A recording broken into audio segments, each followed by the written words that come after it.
Hi there, gals and guys. This is the replace the stitch lever regulator video. And the opening scene here on the right here is the 338, and then over here is the 348. And upstairs on top, these machines are virtually identical. This one still has the stitch lever applied. So I'm pointing this out to let you know that as, learning here about the stitch lever and starting to put the stitch lever that I took apart, having to, have to reassemble that first, I have a copy that is already assembled in the 348. So I wanted to show you that first of all. So I am fortunate for my study tutorial here to have a template to work. One other small detail before we get started is there is the screw on this faceplate, and that's the one that has that little clip behind it.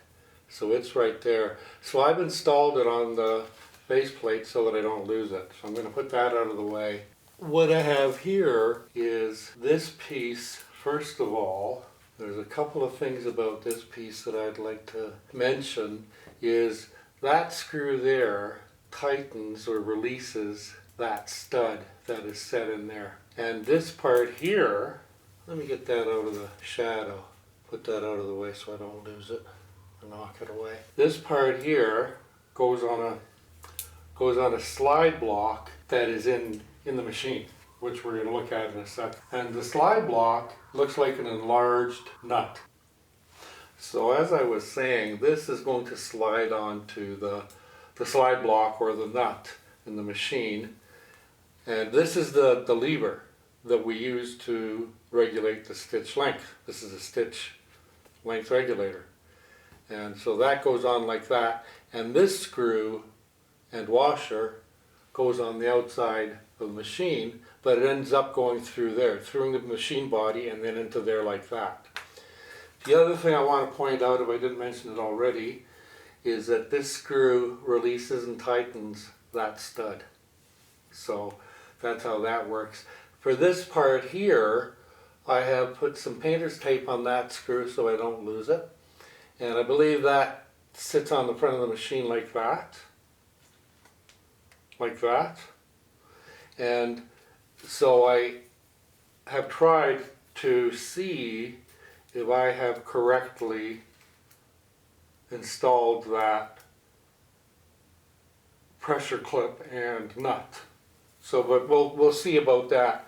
So there are the parts, and of course this has to be installed on this lever, and then the washer and the nut is threaded on through this furled device there like that. So that's how all the parts are lining up, and that's kind of my starting spot. Now it is hard to see, but the slide block is right down there, and it looks like a square nut. So that's the slide block, and that is where the stitch lever is slid onto. So that's what I'm going to do next. Here's a stitch lever, so it has to slide on, and it has to slide on. Okay, so there's a slide thing there, and now I have to try and get the lever on there. By golly, I think I got it on, but I still got to get the screw on. And I think it's seated. There is a slide that I want to get the stitch regulator onto. You know what I'm wondering? I am wondering if that will come right out. And you know what? It just did. So that makes my job somewhat easier. And that slide block goes on that pin there. And then I have the screw, the big screw, it's in the side here waiting to go into there. So I get that kind of floats on that post, and then the screw, which is right there, peeking out, is going to go in there. And therein lies the rub. I think it's a clearance issue, that this has to be on the post in order to get the lever to clear. Okay, let's try this position there. I'll get the needle nose pliers, and there's the post that I want to put the slide block on. And I want the raised ridge side, because there's a raised ridge there around the circumference, around the hole. That wants to be on that side. We want it smooth and flat on that side, I'm pretty sure. So I've got the needle nose pliers. What else do I have? That's about it, really. So there it is, oriented on.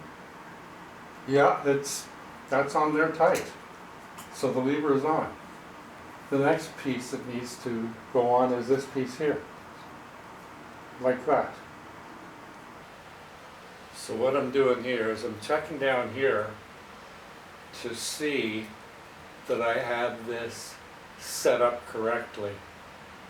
And I do, because once it's installed, this open space here is where the electrical cord is, right there on the this is a 348 I'm playing with right now, so, and I'm using this as an example.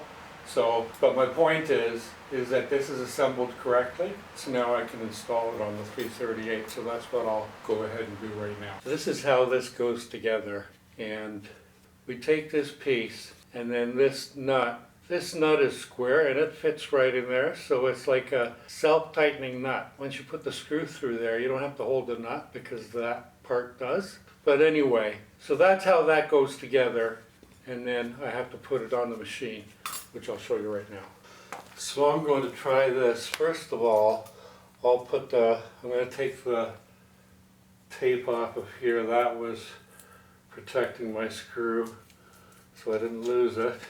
Let me see if I've got the camera aimed up pretty good or what. There, so that's where that's supposed to be. So now I can put the top screw in. So I have to put that there. I have the nut inside the clip, and it goes on that way. And the cord, the electrical cord, is going to go in there. There's not much room for fingers, is there? Okay, there I have it again. And it's like self-tightening because the nut is pretty much locked in position. So once it's snugged up a little, like that, it's good. So now the next step for me to complete that is to put the needle position lever back in. This is for the zigzag, right? That's for the swing arm. This is for center, left, right, and I have that down there. So, but that'll have to go on after the faceplate is on. I think next, before I go any further with anything else, is the faceplate would have to go on. But I'm really pleased that this has come to be installed. I'm really enjoying, there's a sense of, there, to slug that up a little, there certainly is a sense of accomplishment there, and that cord is safe, like I haven't pinched it. So that's good, that's correct. So I'm taking this little spring clip screw retainer off, and I'm going to put it on the inside of the machine. Okay, what we're going to do now is get the furling knob, nut on, the furling nut on, and then the screw. So that goes in like that, that goes on like that. And then I get the screw and the washer. It's lefty tighty, it's a reverse thread. Wow. So that is a reverse thread. Lefty tighty, righty loosey. There. Because that's where the screw tightens to on that stud there. There's the washer. There. It is on. Mission accomplished. So that was a really great learning experience, and I hope you guys enjoyed it too. And now that we've done the stitch length regulator lever and its pieces, we can continue on to reinstall the bobbin winder and the hand wheel, which is where these last 2 or 3 videos started with remove and replace the hand wheel, yada yada yada. I really enjoyed this. I learned a lot. I know some of you guys did too. I know a lot of you learned a lot. So thanks for being here. I need all the help I can get. Please do subscribe. Take care of yourselves, have fun, and adios amigos. See you soon.